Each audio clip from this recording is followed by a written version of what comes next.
A green wave sweeps across France. Environmentalists triumph in local election, but the ruling party takes a massive hit. Will a cabinet reshuffle be enough to get the president back on track? I'm Ali Aslan, and today's newsmaker is Emmanuel Macron.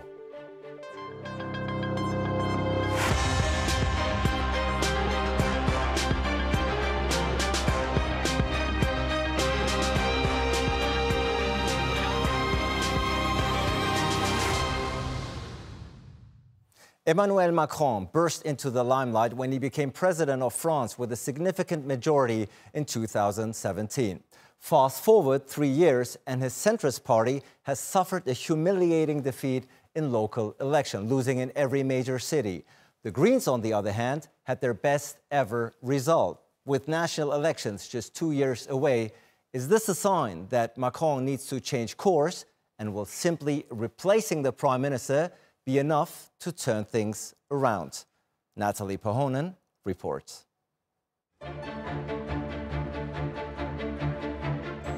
Municipal elections can be a litmus test of voter sentiment. They can indicate the degree of grassroots support for a party. Ignoring results is done at your political peril. In France, President Emmanuel Macron's La République En Marche party, or LREM, failed to convince voters it was the best choice at a local level. It didn't win a single major city in last month's vote. Instead, a green wave spread across places like Lyon, Bordeaux and Strasbourg. The Europe Écologie Les Verts party, the Greens, won in some areas that traditionally belonged to the right. It was a strong showing for the party and its left-wing allies.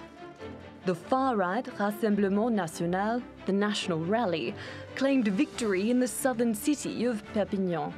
But overall, they didn't perform as well as they did in 2014. This year's vote came at a time when the country is still grappling with the effects of the coronavirus pandemic. Turnout was at a record low. Only about 4 in 10 eligible voters took part in the second round.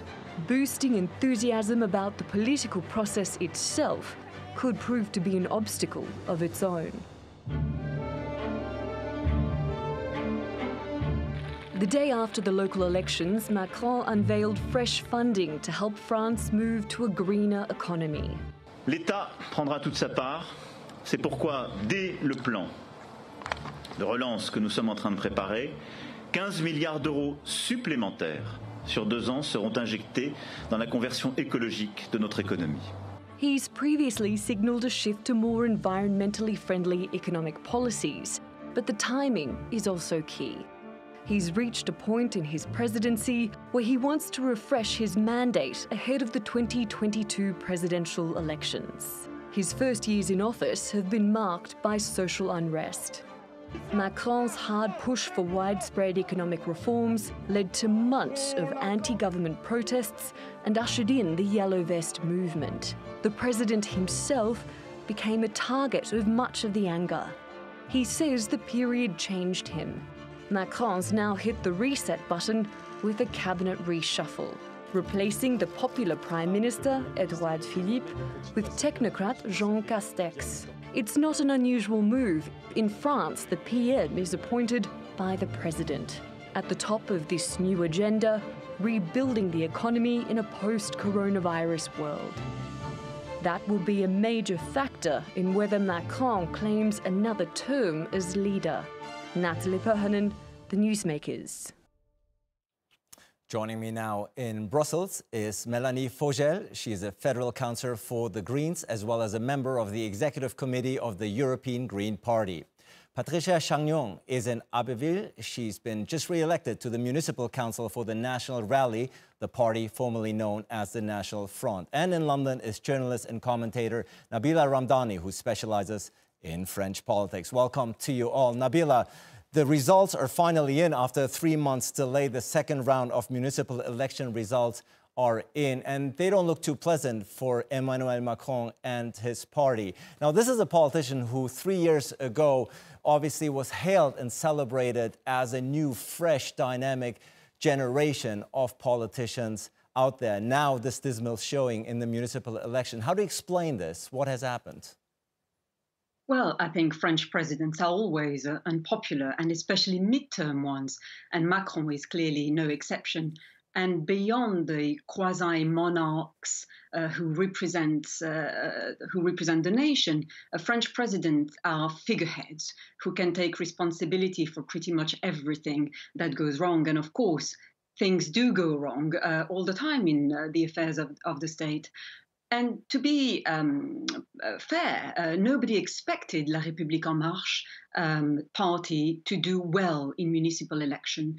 In the municipal elections, because it's not really a party at all. It's effectively an electoral vehicle designed for one independent candidate, Emmanuel Macron, to become president and to have a decent number of MPs in parliament. He's never pretended to have grassroots support at a local level, so there was not much to lose in the municipal elections. And you have to remember that Macron's election in 2017 was pretty much a miracle. It relied on the absolute collapse of socialist administration headed by President François Hollande, and even more crucially, the head of the Gaullist conservatives, François Fillon, being sensationally exposed as a criminal, and he has now been sentenced to prison for effectively being charged for stealing taxpayers' money. So if I'm understanding you correctly, the incumbent never really does well in those midterm elections. And of course, this lack of grassroots establishment is a weakness here. But nevertheless, this is a weak turnout for him, but quite a different scene for the Greens, of course. This new grain wave that is now landed upon France, Mélanie. Very strong showing of your party. How do you explain this?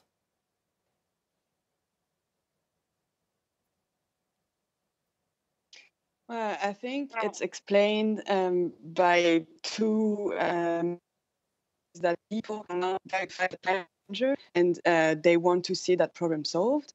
But the second explanation is obviously that they see that the Greens are providing solution for that. And there is one, you use the term green wave. We tend to use it a lot, obviously.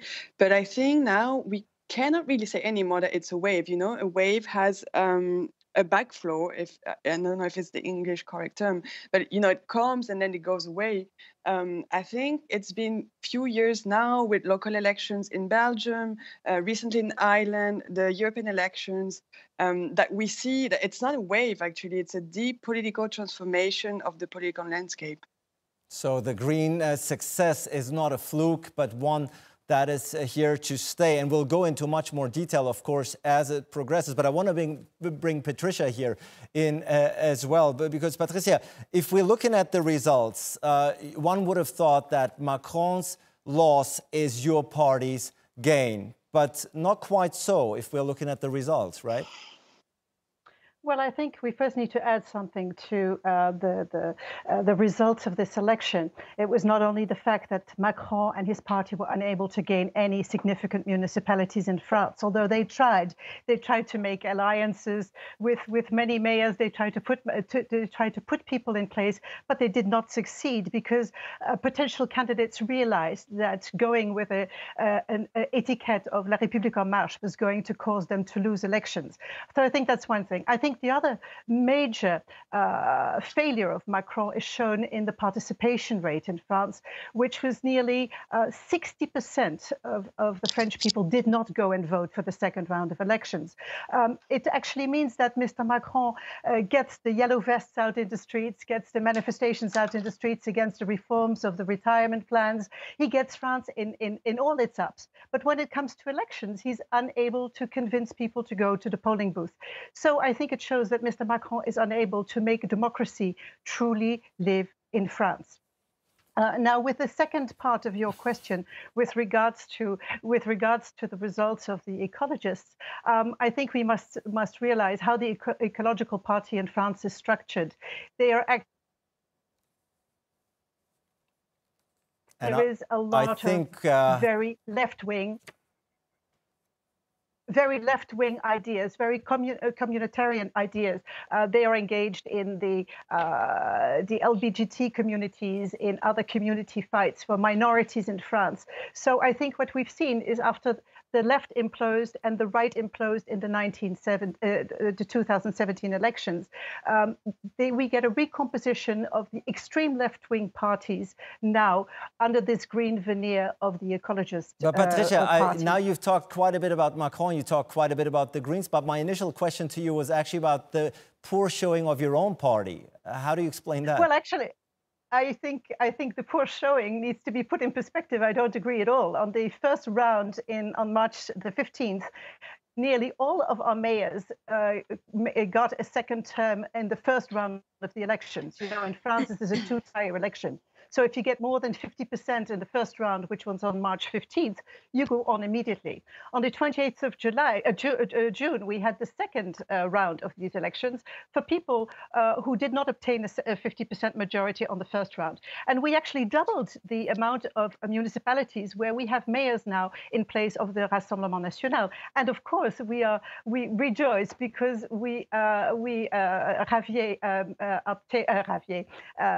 Alliot obtained the municipality of Perpignan, which is fantastic.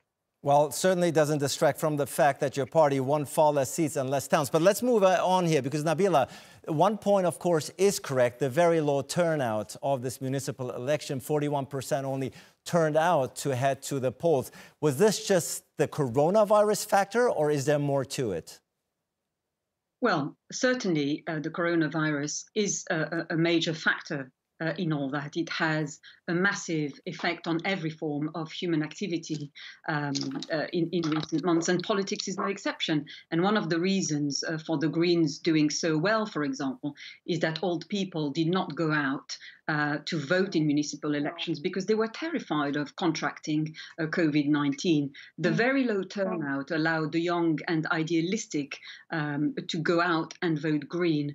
Nobody in France had experienced a global health pandemic before, so high emotions including in some cases, you know, the feeling of absolute horror would have obviously affected people's politics. Eurosceptics, for example, who always voted for far-right parties, might, for example, have considered that a sense of global responsibility and indeed common decency towards other people might be the best way of dealing with hardships. But I think if you look at the broader picture, political infighting did help, to divide people. French politics is all about infighting and unpopular alliances, and the left is massively divided, and so are the Greens. But they still managed to get it together. In Paris, for example, when a socialist Green coalition delivered a mayor, Anne Hidalgo, and indeed a council. And, Charles de Gaulle famously made the joke about that a country that had 246 variety of cheese was impossible to govern. And that's pretty much, what sums up France. Melanie, would you accept Nabila's explanation, partial explanation for the victory and the good showing of your party, namely that the coronavirus did help? Young people did turn out, whereas older people shied away and did not head to the polls. So would you accept that? The thing is that before the first round of the municipal elections, where we were actually foreseeing a very high abstention, I thought that it was going to be the case, that actually we were going to win a lot because our electorate was more likely to abstain. What we see, and I encourage you to just look at the real statistics we have, is that apparently, and it's not me saying it, and it's polling station saying it, it's the opposite. We see that we suffered the most from abstention. The explanation is a little bit surprising, but apparently the people who abstained the most in the first round and in the second who were more connected to social network and who were more aware of the risk. So it's not the case that we won because of the abstention. It's actually the opposite. With apparently statistics show that with less abstention, we would have won even more. And then, I mean, I don't know if you have another question. Yeah, sorry. I was just going to actually follow up and say you had a very strong showing, regardless of the reasons. But up until now, the Greens in France haven't really been able to translate this victory on the national level, have they? This is on the municipal level. I think one needs to distinguish here, no? Yeah. Melanie, this is for you. Yes. Hello? I think Melanie's having some trouble hearing. You were asking.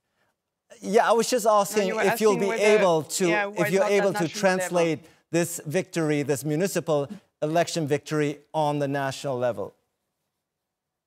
Yes, I mean, what people have to know, and maybe this is not very well known abroad, we have a very difficult electoral system in France. It's a majoritarian system, so which is not the case at local and regional level.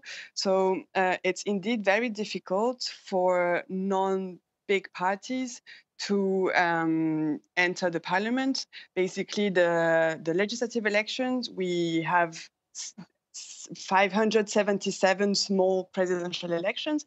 So you need to get more than 51% to be elected at the end.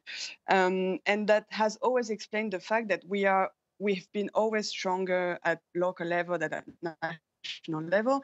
But I really believe that today what we are seeing is that, I mean, I heard the criticism that we are merging the extreme left, etc. I think we won't have time to discuss that today. But what we see is that ecology is really now, it is the major issue of people. And I think that it shows that probably for the next national elections, we have big chances to turn this success at local level to national level. The environment certainly an issue of significance across the board. Patricia, now, of course, the question is, now what? Emmanuel Macron has already announced that he will reshuffle his cabinet. He has replaced the popular Prime Minister Edouard Philippe with the lesser-known Jean Castex. How do you evaluate this move? Do you think this will help him move past this election defeat? Yeah, I just want to get back onto the electric vote of the ecologists. One very important thing was not mentioned here. The ecologists did well in the big cities, not in the country towns where I come from. Ecology there is lived every day because we are country people and we live in the country, and we do not believe in punitive ecology. What we call in France the ecologist vote for these elections was a vote of the bobos. We call them bobos, which means Bohemian bourgeois, des bourgeois bohèmes, which are the urban sort of yuppies, pretty well-to-do younger professionals who massively vote for the ecologists. So you must distinguish between how people vote for ecology when they're in the countryside, because the ecological party doesn't do well at all in the countryside, because we suffer from the windmills standing everywhere. We suffer from the taxes going up on petrol, etc., because we have to use our cars to bring our children to school and to go to work. We suffer from the windmill parks on our oceans. So we must distinguish with that. Now, with regards to Mr. Macron changing his cabinet minister, it is interesting to observe how he is trying to maneuver between the right and the left and to try to make a conciliation between the right and the left. Mr. Macron tries to tell every group in French society what the group wants to hear. So if he's talking to ecologists, he will have an ecological speech, all while signing international treaties to bring in foods and consumer goods from the other side of the world, which we believe is totally unecological and which we are so much against. When Mr. Macron speaks, or when his government speaks to the working force in France, he promises them to be helping them. But then when he speaks to the liberal organizations of employers, he is trying to disrupt the retirement system in France. So it is a tightrope dance, and I am sure at one point in time the fall is going to be very hard. A tightrope dance, says Patricia Chagnon. Nabila, how do you evaluate this reshuffling of the cabinet? Do you think this will help Macron in the long run? Well, if I may, comment a little bit about the disappointing result. I'm assuming for the Rassemblement National is also because it is effectively a party that has no hope of convincing the majority of French people that far-right politics is a sensible way forward. This is the reason why This is the reason why the Rassemblement National has just 6 MPs in the parliament, and the party tend to do well at presidential elections because of the weakness of the opposition, but they invariably end up being slaughtered in the second round. Because the Rassemblement National, just like the National Front before it, is a protest vote. And it continuously, you remember that the National Front was founded by Jean-Marie Le Pen, who is a convicted racist and anti-Semite. And the Rassemblement National consists... I cannot achieve... I'm sorry, could we go back to my initial question? It seems to me nobody wants to talk about President Macron here on the show. So please, let me get back to that question, Nabila, once more. Now, this is a president, obviously, who even before the coronavirus was somewhat embattled. No, the Yellow Vest movement, the social unrest in the country. Already, he was quite criticized for the handling of it, the critical and controversial pension reform. Now we have coronavirus, of course, come in. And on top, the poor showing in the municipal election. How does he move forward from this, Nabila? Well, effectively, the National Front problem is it's economically literate. And this has profound... Nabila, I'm not sure if there's an acoustic problem here. I keep asking about President Macron, and we're going back to the National Front. Please, let's stick with that one question about the future of President Macron. How is he going to come back, if at all? The reason why Macron chose somebody like Jean Castex as his new prime minister is because he is effectively far more interested in technical solution to France's problems than ideological ones. Castex has never been a minister before. He has not even got a seat in the Paris Parliament. His only electoral achievement has been to become a local mayor. But I think the kind of approach that Macron is adopting, i.e. to look for technical, pragmatic solutions rather than ideological one, is the kind of modern government approaches that is likely to appeal to a lot of French people who rightly believe that the country is in crisis and needs clear-headed, rational solution rather than lots of politically motivated. And interestingly enough, of course, the economic outlook of the country looks rather bleak due to the coronavirus, as do many other economies worldwide and in Europe. Interestingly enough, Nabila, I want to get a short answer to that, is the outsider-insider perspective, the discrepancy that we have of President Macron, no? Outside of France, he's still being perceived as a very dashing, young, energetic politician, as one of the potential leaders of Europe. And here, back at home, he's quite embattled and bruised. How do you explain this discrepancy? Well, it's a traditional one, isn't it? People at home are more likely to be unhappy with their elected leaders than the image that a president might project abroad. But surely, the resignation of France's Prime Minister, Edouard Philippe, still reflects a disastrous result for the government and its LREM party. But dare I say, 99% of modern government is dealing with setbacks. And the way French presidents usually do it is to use their Prime Minister as a scapegoat. When in times of trouble, you always see the Prime Minister go on television to explain himself. And forgive me for saying himself, but there's only been one female prime minister, and she's lasted less than a year, and she's been sacked. So, that's the way Emmanuel Macron substituted his prime minister with another is actually not really a sign of struggling, but he's conforming to what French presidents do when in times of trouble. Melanie, of course, French people will head to the national polls in 2 years' time. What do the results of the local elections say about the 2022 presidential election? Do you think it's a sign for things to come? Yes, and if I may, I know that's not exactly your question, but there are things that I cannot let being said. It's true that it's a very common criticism against the Greens that we are only strong in urban areas. It just so happens that 80% of the population is also living in urban areas. So I mean, you know, the criticism is also a little bit weak. But unfortunately, we're slowly running out of time, Melanie. That's why I would like to get a short response to you what this election results means for your party. Go on ahead. Yeah. So what I wanted to say is that if you see the number of people, and not the number of cities, but the number of inhabitants are going to be ruled by Green mayors, it's actually a lot, way more than the Rassemblement National. I know you're counting the number of cities, but you've divided by 2 your number of municipal councillors, which tells a lot. I think that, yes, it tells that there is a big, solid movement happening not only in France. It's not an isolated movement. It's the same in Ireland, in Belgium, in Austria, in Germany. It is not something isolated, and I think this is going to be repercuted in the national election in 2 years. Before that, we have the regional elections. We will have the opportunity to see if the wave is still rolling on. Well, Melanie Fogel, Patricia Chagnon, and Nabila Ramdani, unfortunately, we're out of time. Certainly much more to discuss on this issue, but for now, we have to leave it at that. Thanks for watching, and see you all next time.